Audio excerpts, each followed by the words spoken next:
Hey, what's going on? You know who it is. You know what it is. Alright, you guys, peep game. This for my brother Blood. This is part of the heavyweight series, and I'm just doing my part to contribute. This is one of the most memorable fights in my history of watching boxing because I just never forgot what transpired because of this fight and after this fight. And it was really the treatment of Larry Holmes. Larry Holmes was never respected as a heavyweight champion.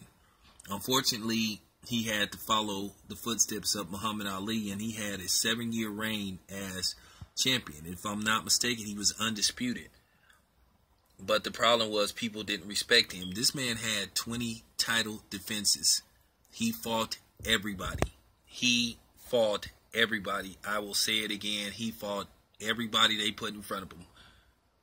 And he should get more respect for that, and I give Larry Holmes all the credit in the world. This is why I say Larry Holmes was one of the greatest fighters I ever saw. Now, just like a lot of other fighters, he stayed around too long. Unfortunately, he suffered a bad loss to the hands of Mike Tyson, who went on to become a Hall of Fame fighter himself and a heavyweight champion himself. But one of the things that bothered me a lot about this fight was the racial element that surrounded this fight. The disrespect Larry Holmes was shown by the media and pretty much by fake boxing fans. A lot of what we have going on right now. You know, they built this fight off of race. And I keep telling you that fight, the Great White Hype, was loosely based off Holmes versus Jerry Cooney. You had the black heavyweight champion, you know, from Eastern Pennsylvania. Then you had the white guy from, you know, Long Island, New York, Jerry Cooney. And it was despicable what happened negotiating this fight. You know, they played the race card or whatever you want to call it. This fight was strictly based off race. You know, from Don King to Dennis Rappaport. And the funny part about it is, a lot of people quiet as kept. At the time, this was one of the highest grossing fights in history. Yes, it did better than any Muhammad Ali fight. This was the highest grossing fight at the time. It broke all records. You know, real talk. And you know the sad part about this? Jerry Cooney fought a bunch of bums.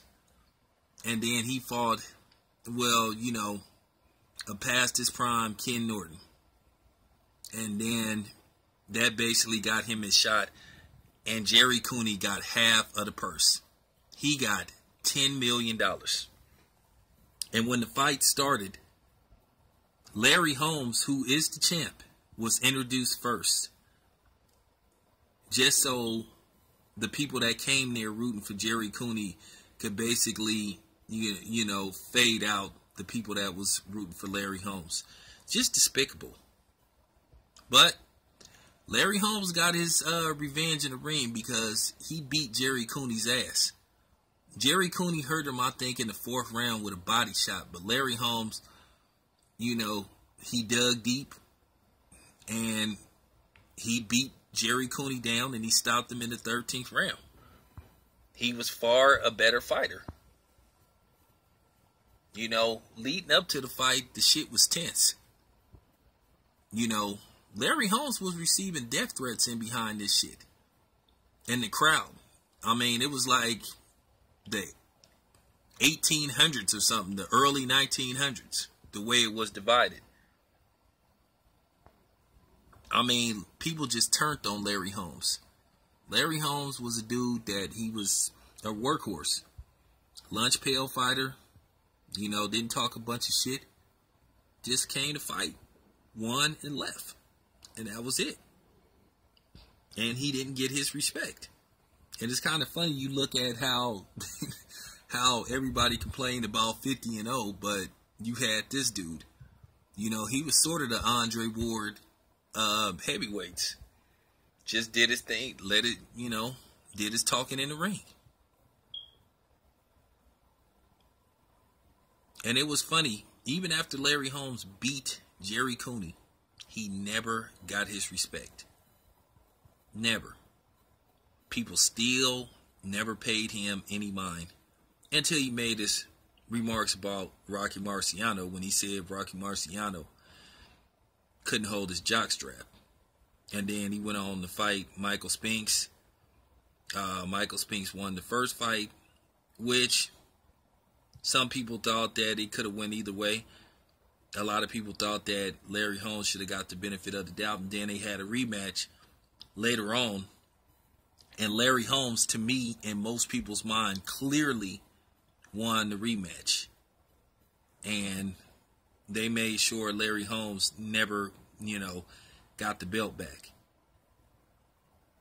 And that's a shame that Larry Holmes voiced his opinion and people just took it and ran with it.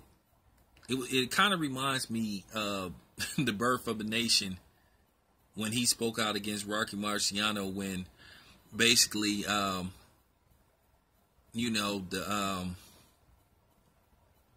character, basically baptized a white dude, and dude was like, "You baptized a white man?" And that's how they treated Larry Holmes, like Nat Turner. They was like, "How dare you talk about a white fighter in Rocky Marciano?" But it was politics in behind Larry Holmes' career. Unfortunately, he had to come behind Muhammad Ali. And sometimes people can't let the past go. Sometimes people are prisoners of the past.